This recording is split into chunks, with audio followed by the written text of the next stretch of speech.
नमस्कार विद्यार्थी मित्रांनो. एन्व्हायरमेंटल स्टडीजच्या या माझ्या यूट्यूब चॅनलमध्ये मी डॉक्टर बालाजी लाहोरकर आपल्या सर्वांचे स्वागत करतो. आपण या विषयाअंतर्गत ज्या ज्या घटकांवरती चर्चा करत आहोत हे सर्व संत गाडगेबाबा अमरावती विद्यापीठाच्या BA BSc सेकंड इयरच्या विद्यार्थ्यांसाठी उपयुक्त आहे. तसेच जे विद्यार्थी कॉम्पिटिटिव्ह एक्झामिनेशनची तयारी करत आहेत त्यांच्यासाठी सुद्धा उपयुक्त आहे आणि मराठी भाषेमध्ये हा संपूर्ण व्हिडिओ आहे. जर आपल्याला हा व्हिडिओ आवडला तर कृपया लाईक आणि सबस्क्राईब करा. या व्हिडिओमध्ये आपण पर्यावरण आणि मानवी आरोग्य म्हणजे एन्व्हायरमेंट अँड ह्युमन हेल्थ यामध्ये काय संबंध आहे याविषयी अभ्यास करू. सर्व जीव त्यांचे जीवन टिकवण्यासाठी आवश्यक असलेल्या ऊर्जेसाठी शुद्ध हवा, पिण्यायोग्य पाणी, पौष्टिक अन्न आणि राहण्यासाठी सुरक्षित जागा या सर्व गोष्टींसाठी पर्यावरणावर अवलंबून असतात हे आपल्याला माहिती आहे. मानवी इतिहासात जेव्हा जेव्हा मानवाच्या या गरजा पर्यावरणाकडून सहज पूर्ण झाल्या तेव्हा तेव्हा मानवाच्या आरोग्य आणि दीर्घायुष्यामध्ये वाढच झाली आहे. आरोग्यविषयक तंत्रज्ञानाने, कृषी तंत्रज्ञानाने, जलशुद्धीकरण आणि स्वच्छता या क्षेत्रातील प्रगतीचा आलेख सतत उंचावत आहे.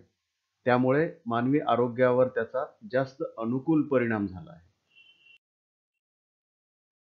जरी पर्यावरणामुळे मानवी जीवन सुस्थिर झाले असले तरी यामुळे अनेक रोग देखील उद्भवू शकतात. मूलभूत गरजांचा अभाव हे सुद्धा मानवी मृत्यूंचे महत्त्वपूर्ण कारण आहे. आणि पर्यावरणीय धोक्यांमुळे कर्करोग, हृदयरोग, दमा आणि इतर अनेक आजारांचा धोका वाढतो.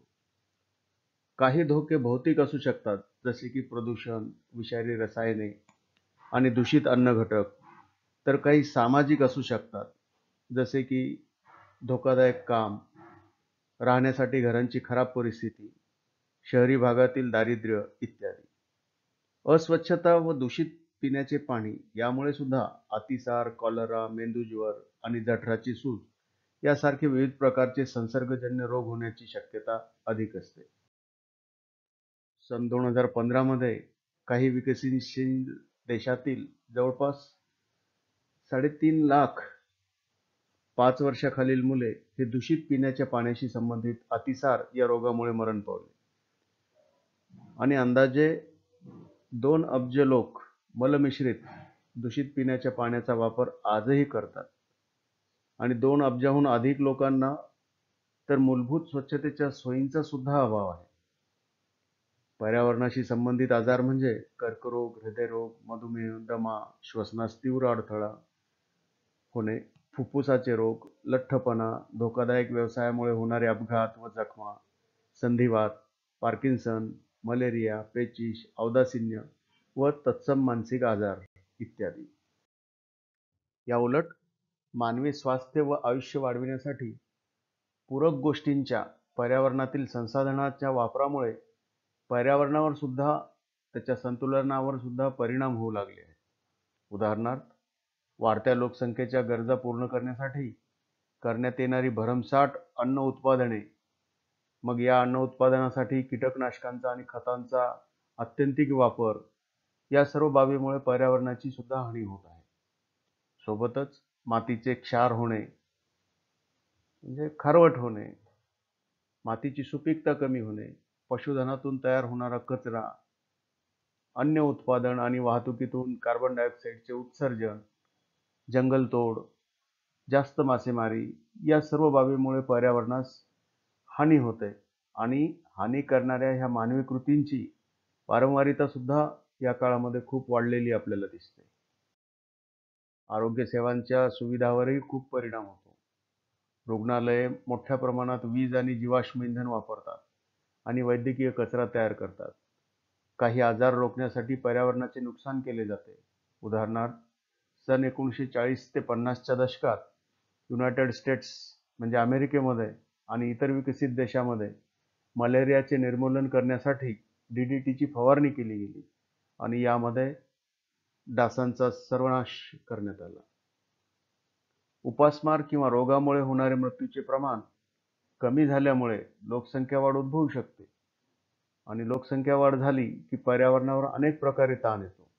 जसं जीवाश्म इंधनांची मागणी वाढते, या वाढत्या लोकसंख्येला राहण्यासाठी घरे लागतात, यासाठी वन्य जमीन वापरली जाते, प्रदूषण व कचरा अधिक प्रमाणात निर्माण होतो.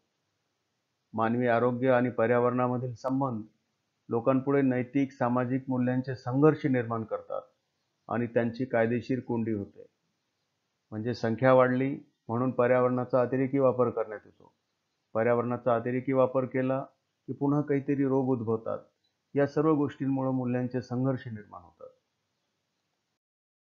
मानवी आरोग्य आणि पर्यावरण यांची निवड करताना बऱ्याचदा फायद्याकडे लक्ष द्यावे का जोखीम स्वीकारावी, हा संघर्ष निर्माण होतो. फायदे आणि जोखीमांचे व्यवस्थापन करणे मानवाला खूप अवघड होऊन बसते. उदाहरणार्थ, कीटकनाशके पीक उत्पादन वाढविण्यात महत्त्वाची भूमिका बजावतात, परंतु ते मानवी आरोग्यासाठी आणि पर्यावरणाला देखील घातक आहेत.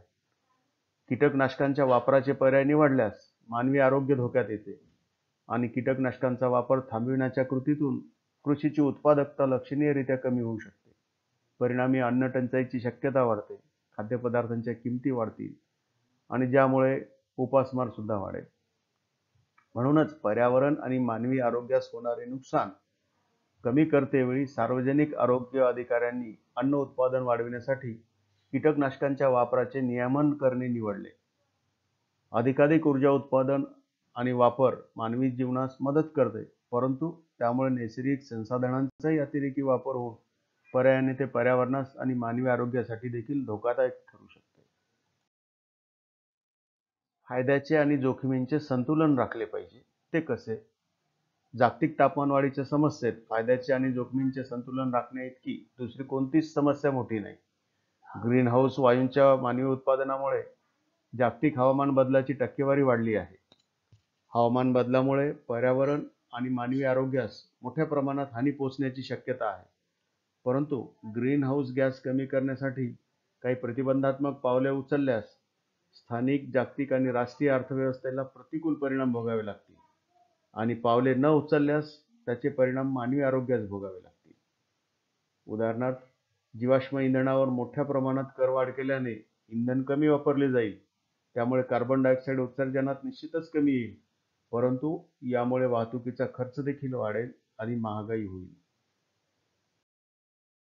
पर्यावरणामुळे प्रदूषण वाढेल, हवा, पाणी किंवा मातीमधील सूक्ष्म जंतूंचे प्रमाण वाढेल, अन्नातील दूषित पदार्थ वाढतील, हवामान स्थितीविषयक विषम परिस्थिती म्हणजे दुष्काळ, उष्णतेच्या लाटा इत्यादी बाबी उद्भवतील. नैसर्गिक आपत्ती येतील, जसं चक्रीवादळ, भूकंप, पूर. कीटकनाशके आणि इतर रसायने यांचे अन्नपदार्थातील प्रमाण वाढेल. कीटक आणि परजीवी यांच्या प्रजाती नष्ट होतील. यामुळे अन्नसाखळी व जैवविविधता दोहोंचे नुकसान होईल. किरणोत्सारी विकिरण वाढेल, गरिबी वाढेल, आरोग्य सेवेची कमतरता भासेल आणि या सर्व गोष्टींमुळे मानवी आरोग्य प्रभावित होईल. वैज्ञानिक पुराव्यावर आधारित नियामक निर्मिती करणे. जागतिक तापमानवाढीस कारणीभूत ठरणाऱ्या कृतींच्या विरोधात पावले उचलण्यासाठी जगातील राजकारण्यांसोबत पर्यावरण अभ्यासक सुद्धा अजून काही ठोस वैज्ञानिक पुरावे आवश्यक आहेत असे म्हणून वेळ काढून धोरण अवलंबत होते. कारण अशी पावले उचलल्यास फार मोठा आर्थिक फटका बसणार होता. तर काही लोकांच्या मते जागतिक तापमानवाढीमुळे होणारी वित्तीय हानीच तुलनेत जबर आणि अपरिवर्तनीय असणार आहे. तेव्हा ही पावले लगेच उचलली जाणे आवश्यक आहे.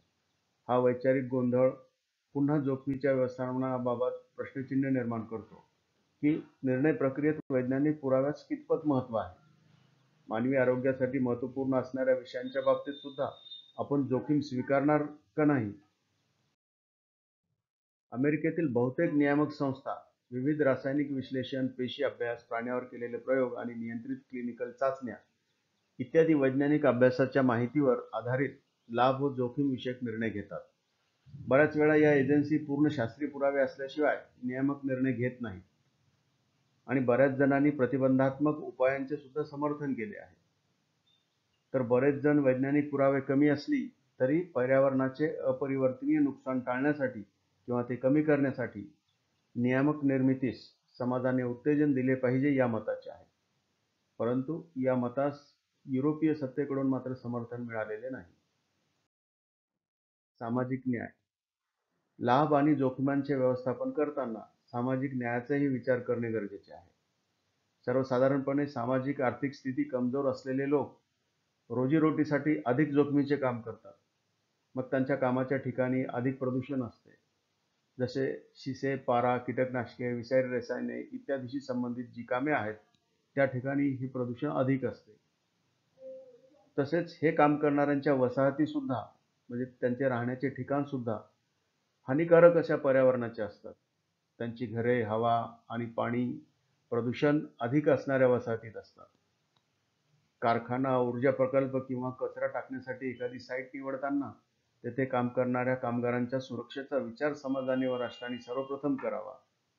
अशा कामगारावर अन्याय होणार नाही याची काळजी घेतली पाहिजे. या संबंधित नियामके तयार करण्याची व त्यासंबंधी निर्णय घेण्याची प्रक्रिया चांगली, मुक्त आणि लोकशाही प्रधान असावी, जेणेकरून पर्यावरणाच्या जोखमीमुळे पीडित होण्याचा संभव असणाऱ्या लोकांचा या विचारविनिमयामध्ये सहभाग असावा आणि त्यांच्या जोखमीची त्यांना जाणीव असावी. आरोग्यविषयक नियामके तयार करताना घ्यावयाची दक्षता. आरोग्यविषयक नियामके तयार करताना पर्यावरणाच्या धोकादायक परिस्थितीत राहणाऱ्या लोकांचा प्राधान्याने विचार व्हावा. विशेष करून असे लोक ज्यांचे वय, अनुवंश, आरोग्याची स्थिती किंवा इतर कोणत्याही स्थितीमुळे ते ज्या ठिकाणी राहतात तेथे त्यांच्या आरोग्यास पर्यावरणीय कारणांमुळे धोके संभवतात. उदाहरणार्थ, लहान मुलं हे प्रौढांपेक्षा शिसे, पारा आणि विषारी रसायने तथा कीटकनाशकांच्या प्रभावांना लवकर बळी पडतात. तर काही लोकांमध्ये आनुवंशिक कारणामुळे ते इतके कमजोर असतात की निष्क्रिय धूम्रपानामुळे होणाऱ्या कर्करोगाबद्दल त्यांची संवेदनशीलता अधिक असते. निष्क्रिय धूम्रपान म्हणजे त्यांच्या बाजूला जरी कोणी धूम्रपान केलं तरी त्याच्यावर त्यांचा परिणाम होतो. अशा परिस्थितीत नियामके निर्माण करताना केवळ सर्वसाधारण लोक डोळ्यासमोर ठेवून विचार केल्यास सरासरीपेक्षा कमी शारीरिक बल असणाऱ्या लोकसंख्येवर निश्चितच अन्याय केला जाईल. पर्यावरण विषयक नियामके तयार करत असताना अशा थोड्याशा पर्यावरणीय बदलांचाही ज्या लोकांवर सहज परिणाम होईल अशा लोकांचा विचार केलेला असल्यास तो न्याय ठरेल. तथापि प्रत्येक व्यक्ती कोणत्या ना कोणत्या जोखमीच्या परिस्थितीशी अधिक संवेदनशील असतो. अशा वेळी पर्यावरण विषयक नियामके तयार करताना प्रत्येकाचाच विचार करणे आणि त्यांना आरोग्यविषयक सुविधा देणे हे व्यावहारिकदृष्ट्या शक्य नसते. तरीही संरक्षण विषयक नियामके काळजीपूर्वक तयार केले जाणे आवश्यक आहे. या नियामकांमध्ये पर्यावरणाच्या विशिष्ट जोखीम घटकाला असुरक्षित ठरणाऱ्या विशिष्ट लोकांना स्पष्टपणे परिभाषित करणे आवश्यक आहे. म्हणजे ही पर्यावरणीय परिस्थिती कोणत्या लोकांसाठी धोकादायक आहे त्याचा उल्लेख स्पष्टपणे केलेला असावा. मानवी आरोग्यविषयक सुविधांच्या वितरणामध्ये सामाजिक न्यायाचा विचार होणे सुद्धा अत्यंत गरजेचे आहे. आरोग्यविषयक नियामके तयार करताना मानवी हक्क विचारात घ्यावेत. विविध सार्वजनिक आरोग्य रणनीतींमध्ये समाजातील व्यक्तींचे त्यांना चांगल्या सोयी सुविधा मिळण्याचे अधिकार, हक्क असतात.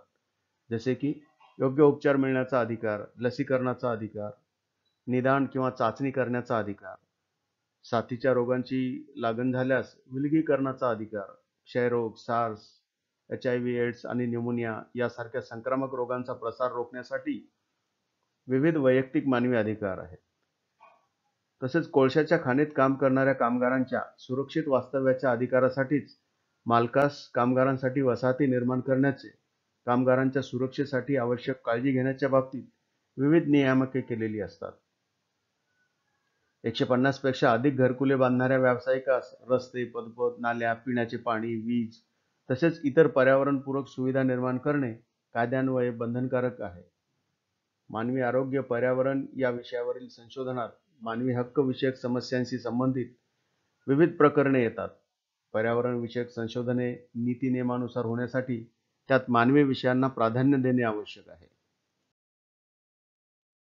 विज्ञान, तंत्रज्ञान व औद्योगिक विकासामुळे मानवी आरोग्याच्या बाबतीत पर्यावरणीय लाभ व जोखीम विषयक बरेच घटक निर्माण झाले आहेत. यामध्ये नॅनो टेक्नॉलॉजी, वनस्पती आणि प्राण्यांचे आनुवंशिक बदल, प्रतिजैविक प्रतिरोध, अन्न सुरक्षिततेत धोका आणि जैविक इंधनासाठी वाढणारी बाजारपेठ यांचा समावेश आहे. तसेच पर्यावरणीय प्रणाली आणि लुप्तपाय प्रजातींचे संरक्षण आणि प्राण्यावरच्या प्रयोगाविषयीचे प्रश्न हे सुद्धा दीर्घकाळापासून चर्चेत आहेत. येणाऱ्या काळात वाढत्या विकासामुळे अजून नवीन नवीन विषय उद्भवतील. त्यांच्याशी जबाबदार मार्गाने सामोरे जाण्यासाठी आपण मानवी आरोग्य आणि पर्यावरण यांच्यातील संबंधाचे वेळोवेळी संशोधन करत राहिले पाहिजे. विविध सांस्कृतिक, आर्थिक, तात्विक आणि वैज्ञानिक दृष्टिकोन असणाऱ्या समुदायातील लोकांसाठी निष्पक्ष आणि लोकशाही विचारविनिमयासाठी म्हणजे विचारांची देवाणघेवाण करण्यासाठी विविध शैक्षणिक परिषदा, कायदेविषयक वादविवाद यासारख्या उपक्रमांचे आयोजन केले पाहिजे. अशा प्रकारे आज आपण पर्यावरण आणि मानवी आरोग्य यांच्यात आपसात काय संबंध आहे, एका बाबीचा विचार केल्यास दुसऱ्यावर त्याचा कसा अनुकूल किंवा प्रतिकूल परिणाम होतो आणि कोणत्या बाबींना लक्षात ठेवून पर्यावरणविषयक नियामके बनवली पाहिजे इत्यादी बाबींचा अभ्यास केला. धन्यवाद. अशा प्रकारे आज आपण पर्यावरणशास्त्रातील एका महत्त्वाच्या घटकाचा अभ्यास केला. मित्रांनो, तुम्हाला हा व्हिडिओ आवडला असेल तर कृपा करून लाईक आणि सबस्क्राईबचे बटन क्लिक करायला विसरू नका. धन्यवाद.